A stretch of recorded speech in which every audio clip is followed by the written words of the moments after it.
La palabra viva del Señor estará en Números capítulo 20, versículos del 1 al 13. Llegaron los hijos de Israel, toda la congregación, al desierto de Sin, en el mes primero. Y acampó el pueblo en Cades, y ahí murió María, y ahí fue sepultada. Y porque no había agua para la congregación, se juntaron contra Moisés y Aarón. Y habló el pueblo contra Moisés, diciendo: Ojalá hubiéramos muerto cuando perecieron nuestros hermanos delante de Jehová. ¿Por qué hiciste venir la congregación de Jehová a este desierto, para que muramos aquí nosotros y nuestras bestias? ¿Y por qué nos has hecho subir de Egipto para traernos a este mal lugar? No es lugar de sementera, de higueras, de viñas ni de granadas, ni aun de agua para beber. Y se fueron Moisés y Aarón de delante de la congregación a la puerta del tabernáculo de reunión, y se postraron sobre sus rostros. Y la gloria de Jehová apareció sobre ellos. Y habló Jehová a Moisés diciendo: Toma la vara y reúne la congregación, tú y Aarón tu hermano. Y hablad a la peña a vista de ellos, y ella dará su agua. Y les sacarás aguas de la peña, y darás de beber a la congregación y a sus bestias. Entonces Moisés tomó la vara de delante de Jehová, como él le mandó, y reunieron Moisés y Aarón a la congregación delante de la peña, y les dijo: Oíd ahora, rebeldes, ¿os hemos de hacer salir aguas de esta peña? Entonces alzó Moisés su mano y golpeó la peña con su vara 2 veces, y salieron muchas aguas, y bebió la congregación y sus bestias. Y Jehová dijo a Moisés y a Aarón: Por cuanto no creísteis en mí para santificarme delante de los hijos de Israel, por tanto no meteréis esta congregación en la tierra que les he dado. Estas son las aguas de la rencilla, por las cuales contendieron los hijos de Israel con Jehová, y él se santificó en ellos. Como sabemos, el libro de Números nos habla de las experiencias que tuvo el pueblo de Israel en el desierto. Y en nuestro pasaje de hoy vemos a Moisés que se encuentra de regreso en un lugar llamado Cades, donde había pasado por ahí hace aproximadamente 37 años con una generación anterior. De regreso en Cades hay una generación completamente nueva que está ahí. La vieja generación que vino con él al desierto ha desaparecido. Sin embargo, aunque hay una nueva generación, caen en viejas costumbres. La vieja generación se quejó, y siempre que una vieja generación se queja, hay una audiencia llamada sus hijos y nietos, quienes ven las cosas que dices y las cosas que haces, y aunque crees que nadie ve, ellos miran y emulan. Así que la nueva generación, los viejos modelos vuelven a surgir. Así llegamos ahora al capítulo 20, donde tenemos otra murmuración de los hijos de Israel, y lo que hace interesante el capítulo 20 es que comienza con la muerte de María, la hermana mayor de Moisés, y termina también este capítulo con la muerte de su otro hermano, Aarón. En el vagabundear por el desierto en estos 40 años no hay mucho escrito al respecto. Solo se ve incidentes entre el 13 y el capítulo 20 de este libro. El resto de los 40 años está en silencio. Y si te preguntas por qué es eso, creo que la respuesta es bastante simple. No hay mucho que decir cuando hay pecado y simplemente se pierde el tiempo y se está deambulando. Eso es todo. Así que hay periodos en nuestra vida en la que perdimos tiempo, ciertamente el tiempo antes de venir a Cristo. Así entonces estamos ya casi al final del camino del pueblo de Israel para luego entrar a la tierra prometida. Empezamos en el versículo 1. Llegaron los hijos de Israel, toda la congregación, al desierto de Sin, en el mes primero, y acampó el pueblo en Cades, y ahí murió María, y ahí fue sepultada. Moisés con algunos otros de la congregación han estado aquí antes. Muchos de ellos, la mayoría, eran bastante jóvenes, y en esa última vez que Moisés estuvo ahí, se enviaron 2 espías desde Cades Barnea, la ciudad fronteriza de entrada a la tierra prometida, para que verificaran qué tipo de tierra era lo que Dios les estaba dando. Dice Números capítulo 13, versículo 26, y anduvieron y vinieron a Moisés y a Aarón y a toda la congregación de los hijos de Israel en el desierto de Parán en Cades, y dieron la información a ellos y a toda la congregación, y les mostraron el fruto de la tierra. Así que subieron desde Cades, desde el sur, el desierto del Neguet, hasta la región montañosa de Judea, donde cortaron un sarmiento con un racimo de uvas, el cual trajeron dos en un palo. Cuando regresaron los 2 espías, 10 de ellos tenían un mal informe, tenían tanto miedo que inyectaron su miedo en las vidas del resto de la nación. De modo que ese miedo se volvió contagioso y nadie quería subir. Entonces, como no querían subir, Dios dijo: bien, no subirás, darás vuelta en círculos durante muchos años y luego, como no quieres ir adentro, no entrarás. Morirás en el desierto y tus hijos entrarán. Así que han vagado durante unos 40 años. Ahora, lo que este primer versículo introductorio dice en la parte final es muy relevante para entender este pasaje. Dice que al acampar el pueblo de Israel en Cades, murió María, la hermana mayor de Moisés, y esto sería una de las causas de que en alguna manera se entienda el por qué Moisés golpeó la roca cuando veremos que Dios no le dio aquella orden. Porque cuando los sentimientos afloran y se evidencian las preocupaciones, estos ahogan la palabra y no permite que sea revelada. Moisés estaba con los sentimientos encontrados porque su hermana estuvo siempre al lado de Moisés, desde cuando estuvo al cuidado de la arquilla cuando su mamá lo puso en el río, siendo él apenas un bebé, y su hermana María lo vigilaba. Dice Éxodo capítulo 2 versículo 4, y una hermana suya se puso a lo lejos para ver lo que le acontecería, hasta cuando su hermana animó la fiesta después de haber el pueblo pasado el Mar Rojo, estando en peligro de los egipcios. Dice Éxodo capítulo 15 versículo 20. Y María, la profetisa hermana de Aarón, tomó un pandero en su mano y todas las mujeres salieron en pos de ella con panderos y danzas. Aunque es difícil no dejarse llevar por los sentidos, esto se agrava cuando se interpone la voluntad de Dios, como cuando Pedro le dijo a Jesús que no fuera a padecer y ser muerto, a lo que el Señor respondió en Mateo capítulo 16 versículo 23. Pero él volviéndose dijo a Pedro: quítate delante de mí, Satanás, me eres tropiezo, porque no pones la mira en las cosas de Dios, sino en las de los hombres. Satanás viene del hebreo satán, que significa enemigo, adversario. Aparentemente Pedro estaba dando buen consejo al Señor, pero se estaba dejando llevar por sus sentimientos. De haber sido como Pedro decía, no habría salvación para la humanidad. Volvemos a nuestro pasaje de hoy, versículo 2. Y porque no había agua para la congregación, se juntaron contra Moisés y Aarón. Ahora, cuando la congregación se juntó y empezaron a quejarse, probablemente Moisés, escuchando las quejas, pensó: he escuchado esta canción antes. La letra es la misma, pero con coristas diferentes. Porque eso es exactamente lo que cantaron sus padres hace muchos años apenas cruzaron el Mar Rojo. Lo podemos ver en Éxodo capítulo 17, versículos del 1 al 3. Toda la congregación de los hijos de Israel partió del desierto de Sin por sus jornadas conforme al mandamiento de Jehová, y acamparon en Refidim, y no había agua para que aquel pueblo bebiese. Y altercó el pueblo con Moisés, y dijeron: danos agua para que bebamos. Y Moisés les dijo: ¿por qué altercáis conmigo? ¿Por qué tentáis a Jehová? Así que el pueblo tuvo allí sed y murmuró contra Moisés y dijo: ¿por qué nos hiciste subir de Egipto para matarnos de sed a nosotros, a nuestros hijos y a nuestros ganados? Como vemos, ese desierto se llama Sin, con S. El capítulo 33 del libro de Números nos da una reseña de la travesía de Israel por el desierto, desde Egipto hasta el Jordán. Específicamente el versículo 11 nos habla del desierto donde la primera vez sacó agua de la roca. Dice el 11: salieron del Mar Rojo y acamparon en el desierto de Sin. Y el versículo 36 del mismo capítulo 33 de Números nos habla del desierto de Sin, con Z.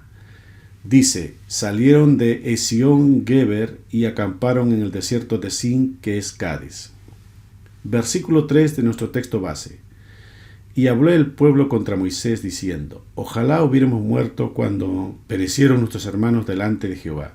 Cuando Moisés escuchó ojalá hubiéramos muerto, seguro pensó amén, porque estaba cansado ya de tanto reclamo. Y fíjense que tampoco es cierto eso de cuando perecieron nuestros hermanos delante de Jehová, porque es como decir el Señor los dejó morir, cuando la verdad es que ellos murieron por no querer entrar a la tierra prometida.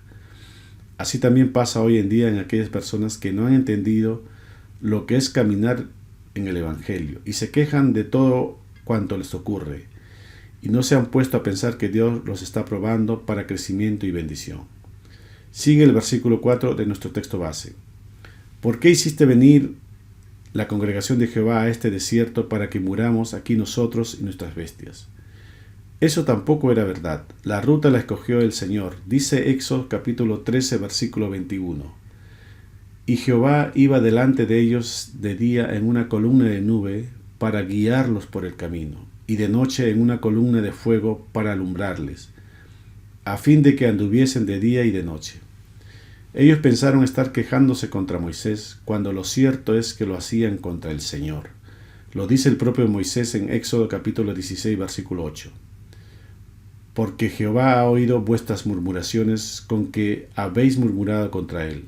Porque nosotros, ¿qué somos? Vuestras murmuraciones no son contra nosotros, sino contra Jehová. Sigue diciendo el versículo 5 de nuestro texto. ¿Y por qué nos has hecho subir de Egipto para traernos a este mal lugar? No es lugar de sementera, de higueras, de viña, ni de granadas, ni aun de agua para beber.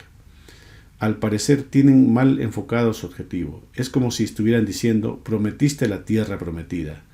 Hasta parece ridículo la redundancia.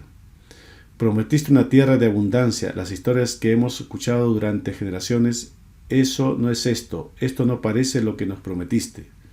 Bueno, es porque aún no estás en la tierra prometida. Están olvidando la parte donde sus antepasados subieron a espiar la tierra, pero no llegaron a la tierra real, y por eso se quejan.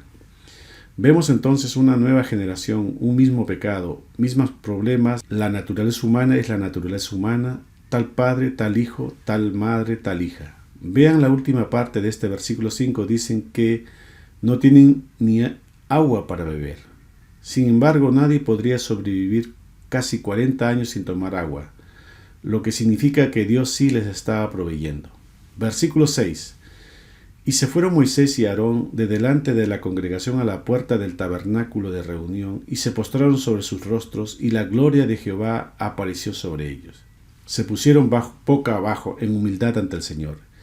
Y aquí vamos a ver un principio. Cuando la gente se enfrente a ti, pon tu rostro abajo ante el Señor. Te inclinas ante Él. Esa es la actitud sabia y adecuada. Debemos hacer como el Señor, que se encomendaba al que juzga justamente. Dice primera de Pedro capítulo 2 versículos del 21 al 23. Pues para esto fuisteis llamados, porque también Cristo padeció por vosotros, dejándonos ejemplos para que sigáis sus pisadas, el cual no hizo pecado ni se halló engaño en su boca, quien cuando lo maldecían no respondía con maldición, cuando padecía no amenazaba, sino encomendaba la causa al que juzga justamente.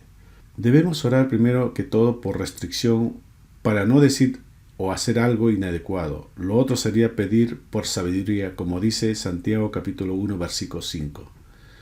Y si alguno de vosotros tiene falta de sabiduría, pídala a Dios, el cual da a todos abundantemente y sin reproche, y le será dada. Una respuesta suave apaga la ira, o preguntarle a Dios qué se debe hacer. Versículos 7 y 8 de nuestro texto principal. Y habló Jehová a Moisés diciendo, toma la vara y reúne a la congregación, tú y Aarón tu hermano, y hablad a la peña a vista de ellos, y ella dará su agua, y le sacarás agua de la peña, y darás de beber a la congregación y a sus bestias. Varios años antes de esto, aproximadamente 37 años, el Señor le dijo a Moisés cuando el pueblo necesitaba agua, en Éxodo capítulo 17, versículo 6. Golpearás la peña y saldrán agua de ella. En aquella ocasión un detalle importante unos versículos antes, en Éxodo capítulo 17, versículo 4. Entonces clamó Moisés a Jehová diciendo, ¿qué haré con este pueblo? De aquí a un poco me apedrearán. Es decir, Moisés estaba tan presionado por el pueblo que su fe era baja y tenía miedo que el milagro no funcionara y sea apedreado por la congregación. Y probablemente en esta ocasión Moisés pensó, va a parecer vergonzoso hablar con una piedra ante el pueblo, y menos si esta roca no da su agua. Había dudas en él. Versículo 9. Entonces Moisés tomó la vara de delante de Jehová como él le mandó. Hasta aquí Moisés hizo tal cual el Señor le dijo. Versículo 10. Y reunieron Moisés y Aarón a la congregación delante de la peña y les dijo, oíd ahora rebeldes, ¿os hemos de hacer salir agua de esta peña? Así que delante de la congregación les dijo: oíd ahora, rebeldes. Creo que en ese momento se desató 40 años de frustración sin límites. Eso estaba enterrado en el fondo. Además, él estaba preparando a esta generación por casi 40 años. Él era responsable de guiarlos para entrar a la tierra prometida. Es como si un profesor dijera a sus alumnos delante del director del colegio: vengan alumnos indisciplinados, cuando se sabe que aquel profesor es responsable por el comportamiento de sus alumnos y no apañarlos. Como cuando el Señor quiso tratar con ellos, veamos Salmos capítulo 106 versículos del 23 al 25. Y trató de destruirlos, de no haberse interpuesto Moisés su escogido delante de él, a fin de apartar su indignación para que no los destruyese. Pero aborrecieron la tierra deseable, no creyeron a su palabra, antes murmuraron en sus tiendas y no oyeron la voz de Jehová. Ahora, es cierto que no te hace ningún bien reprimir tu enojo si eres una persona irascible, aunque no significa que debes estallar con todo el mundo. Tampoco eso es apropiado. Veamos algo que escribió David, pero que también pudo haberlo escrito Moisés, o tú o yo. Dice Salmos capítulo 39 versículos del 1 al 3. Yo dije: atenderé a mis caminos, para no pecar con mi lengua. Guardaré mi boca con freno, en tanto que el impío está delante de mí. Enmudecí con silencio, me callé aún respecto de lo bueno, y se agravó mi dolor. Se enardeció mi corazón dentro de mí, en mi meditación se encendió fuego, y así proferí con mi lengua. A veces cuando reprimes la ira, la acentúas aún más si no la manejas correctamente. Aquí está David decidido a controlar su emoción, su ira, porque cuando alguien se encuentra enojado, hay una emoción, y la emoción es desencadenada por una reacción bioquímica, por lo que es parte de la naturaleza. ¿Cómo vas en contra de eso? Porque cuando estás enojado, tus glándulas suprarrenales están bombeando líquido de adrenalina a tu torrente sanguíneo. Y cuando esto sucede, tu corazón late más rápido, tu presión arterial sube, tu boca se seca, tus manos sudan, tus pupilas se dilatan, tienes una inyección de energía en los músculos mientras te encuentras en estado de alerta, de lucha o de huida. Por eso, como humanos, se entiende la reacción de Moisés, aunque sabemos, según Números capítulo 12, versículo 3, que aquel varón Moisés era muy manso, más que todos los hombres que había sobre la tierra. Pero tenía un problema con la ira. Hay algo en Moisés que simplemente lo guardó y estaba hirviendo por dentro. Realmente no manejó bien la ira. Recordemos que cuando todavía estaba en Egipto, muy joven, al sentirse hebreo, sucedió que un día vio a un egipcio golpeando a un esclavo hebreo.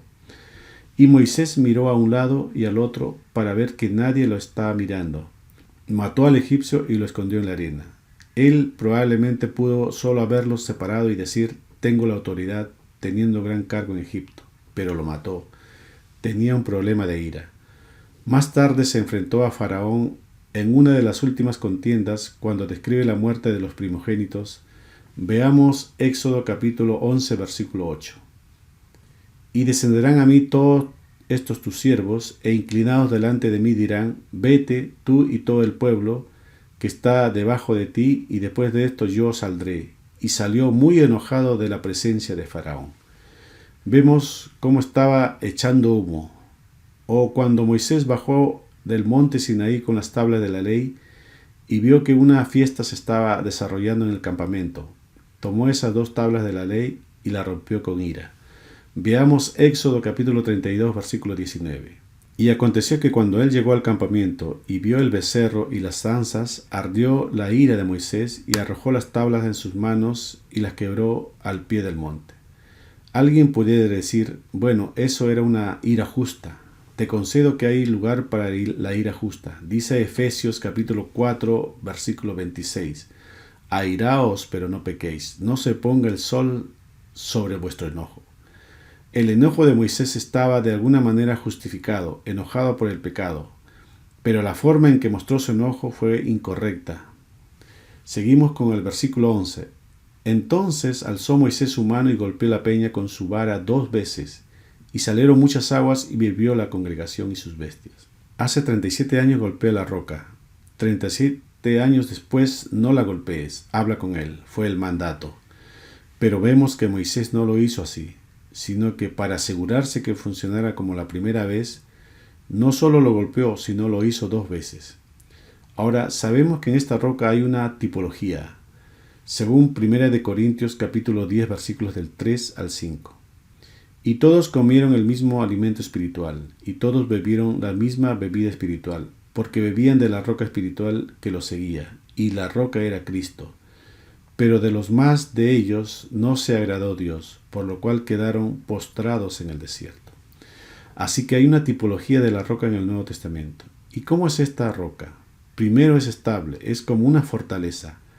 David dijo en Salmos capítulo 61 versículo 2: Desde el cabo de la tierra clamaré a ti, cuando mi corazón desmayare, llévame a la roca que es más alta que yo. También Salmos capítulo 18 versículo 2: Roca mía y castillo mío y mi libertador, Dios mío, fortaleza mía, en él confiaré, mi escudo y la fuerza de mi salvación, mi alto refugio. Esa imagen está esparcida por todo el Antiguo Testamento. Es estable, es fuerte, te protegerá. Jesús habló sobre el hombre sabio que construyó su casa sobre la roca en lugar de la arena. Jesús le dijo a Pedro: sobre esta roca edificaré mi iglesia, refiriéndose a Cristo mismo. Él es la roca. Él es la fundación. Una segunda forma en que Jesús se aparece a la roca es que la roca solo necesitaba ser golpeada solo una vez, no 2, porque hay una tipología en esa roca que habla de Jesucristo, y golpearla como lo hace aquí arruina toda esa tipología profética, toda esa imagen profética, esa percepción de cómo sería Jesús, como lo dijo Pablo en Corintios 10. ¿Por qué golpearlo una vez y no dos veces? Porque Jesús, al ser colgado en la cruz, dijo: está hecho, está terminado. Solo necesita ser crucificado una vez. No vuelvas a golpear a Jesús. Solo habla con la roca. Ten comunión con Él. Lo que hizo, lo hizo de una vez por todas. Dice Hebreos capítulo 6, versículos del 4 al 7. Porque es imposible que los que una vez fueron iluminados y gustaron del don celestial y fueron hechos partícipes del Espíritu Santo, y asimismo gustaron de la buena palabra de Dios y los poderes del siglo venidero, y recayeron, sean otra vez renovados para arrepentimiento, crucificando de nuevo para sí mismo al Hijo de Dios y exponiéndole a vituperio. Porque la tierra en que bebe lluvia, que muchas veces cae sobre ella y produce hierba provechosa a aquellos por los cuales es labrada, recibe bendición de Dios. Sin embargo, Moisés la golpeó 2 veces, pero aún así salió agua. Dios siempre fiel a su palabra y el pueblo. Versículo 12. Y Jehová dijo a Moisés y a Aarón: por cuanto no creísteis en mí para santificarme delante de los hijos de Israel, por tanto no meteréis esta congregación en la tierra que les he dado. Dios se enojó con Moisés por diferentes razones, como lo vimos. Primero, por desobediente. Dios le dijo: habla a la roca, y él la golpeó. Segundo, tergiversó a Dios. No dio ninguna indicación en este texto de que les gritasen a estas personas o llamarles rebeldes en una especie de arrebato. Esa no era la emoción de Dios. Así que Moisés, siendo el guía visible, tergiversó al Dios invisible. Tercero, Moisés se elevó a sí mismo al lugar de Dios, en realidad a estar a la altura del Señor, porque él dijo: tenemos que traerte agua de esta roca, es decir, Dios y yo vamos a hacer esto. No, Dios lo hace todo. Nosotros somos solo instrumentos, así que esto trajo consecuencias. No entrarán a la tierra prometida. Aarón morirá y Moisés morirá habiendo visto la tierra prometida, pero no entrarán. Ahora, Aarón, ¿por qué no entró a la tierra prometida? También afectado por la muerte de su hermana, tuvo que haber estado consternado, pero la razón principal fue que debió ayudar a su hermano Moisés, porque debían actuar como una sola persona. Dice Éxodo capítulo 4, versículo 15. Tú hablarás a él y pondrás en su boca las palabras, y yo estaré con tu boca y con la suya, y os enseñaré lo que habéis de hacer. De esta manera Aarón no debió ser partícipe con su silencio de corregir las atribuciones que le involucró Moisés por el milagro del fluido del agua de la roca. Dice Números capítulo 20, versículo 24. Aarón será reunido a su pueblo, pues no entrará en la tierra que yo di a los hijos de Israel, por cuanto fuiste rebeldes a mi mandamiento en las aguas de la rencilla. En este texto Dios advierte a Aarón que él también no entrará en la tierra prometida, por causa de la desobediencia ocurrida en las aguas de Meribá. Versículo 13. Estas son las aguas de la rencilla, por las cuales contendieron los hijos de Israel con Jehová, y él se santificó en ellos. Cuando dice que él se santificó en ellos, y no así Moisés, que no los santificó delante del pueblo, ¿a qué se refería? Santificar es algo que en principio solo lo puede hacer Dios. Lo indica la propia forma verbal de la petición en la oración que nos enseñó Jesús: santificado sea tu nombre. Se trata del pasivo divino que usaba Israel para referirse a Dios sin nombrarlo, de manera que estamos pidiendo que sea el mismo Dios quien santifique su nombre, tal como prometió a los israelitas en Ezequiel capítulo 36, versículo 23. Y santificaré mi grande nombre, profanado entre las naciones, el cual profanasteis vosotros en medio de ellas. Y sabrán las naciones que yo soy Jehová, dice Jehová el Señor, cuando sea santificado en vosotros delante de sus ojos. ¿Y cómo lo hará? Por medio de 3 obras maravillosas que solo Él puede hacer. Primero, recogiendo a Israel esparcido en todas las naciones de la tierra. Dice Ezequiel capítulo 36, versículo 24. Y yo os tomaré de las naciones, y os recogeré de todas las tierras, y os traeré a vuestro país. Segundo, purificando a su pueblo de sus pecados. Dice Ezequiel capítulo 36, versículo 25. Esparciré sobre vosotros agua limpia, y seréis limpiados de todas vuestras inmundicias, y de todos vuestros ídolos os limpiaré. Y tercero, dotando a su pueblo de un nuevo corazón obediente y sensible a la guía de su espíritu. Dice Ezequiel capítulo 36, versículos del 25 al 27.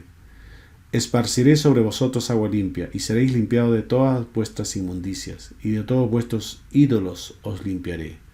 Os daré corazón nuevo, y pondré espíritu nuevo dentro de vosotros, y quitaré de vuestra carne el corazón de piedra, y os daré un corazón de carne. Y pondré dentro de vosotros mi espíritu, y haré que andéis en mis estatutos, y guardéis mis preceptos, y los pongáis por obra. Moisés no santificó al Señor delante del pueblo por su desobediencia, y porque un pastor fiel jamás deja a sus rebaños. Y ya que la generación anterior no entró, Moisés se quedó con ellos en el desierto. Y fue Josué quien los introdujo a la tierra prometida con esta nueva generación. Dice Josué capítulo 1, versículo 2. Mi siervo Moisés ha muerto. Ahora pues, levántate y pasa este Jordán, tú y todo este pueblo, a la tierra que yo les doy a los hijos de Israel. Pero el pueblo sí se santificó en el Señor, porque bebieron del agua. Y la lección para nosotros es de buscarlo siempre. Haya agua y mucho más si no la hay. Como lo decía el salmista en Salmos capítulo 63, versículo 1. Dios, Dios mío eres tú. De madrugada te buscaré, mi alma tiene sed de ti, mi carne te anhela, en tierra seca y árida, donde no hay aguas. Debemos conocer sus caminos, dice Salmos capítulo 95, versículos del 7 al 11. Porque Él es nuestro Dios, nosotros el pueblo de su prado y ovejas de su mano. Si oyeres hoy su voz, no endurezcáis vuestro corazón, como en Meribá, como en el día de Masá, en el desierto, donde me tentaron vuestros padres, me probaron y vieron mis obras. 40 años estuve disgustado con la nación y dije, pueblo es que divaga de corazón y no han conocido mis caminos. Por tanto, juré en mi furor que no entrarían en mi reposo. Ahora, toda esta tipología en el Antiguo Testamento fue una sombra de lo que vivimos hoy. Y cuando pensamos en Moisés, pensamos su tiempo en el desierto. Moisés representa la ley. Fue a través de Moisés que Dios entregó su ley. Y él se lo entregó a la gente. Sabemos que la ley no salva, pero sí te guía a Cristo. Dice Gálatas capítulo 3, versículo 24. De manera que la ley ha sido nuestro ayo para llevarnos a Cristo a fin de que fuésemos justificados por la fe. Aunque de alguna manera Moisés estuvo en un monte alto en la tierra prometida, con un cuerpo glorificado, con Jesús cuando se transfiguró. Dice Mateo capítulo 17, versículos del 2 al 3. Y se transfiguró delante de ellos, y resplandeció su rostro como el sol, y sus vestidos se hicieron blancos como la luz. Y aquí les aparecieron Moisés y Elías hablando con él. Para terminar, debemos decir, las emociones son buenas siempre y cuando la emoción no supere vuestra devoción a Dios. Amén.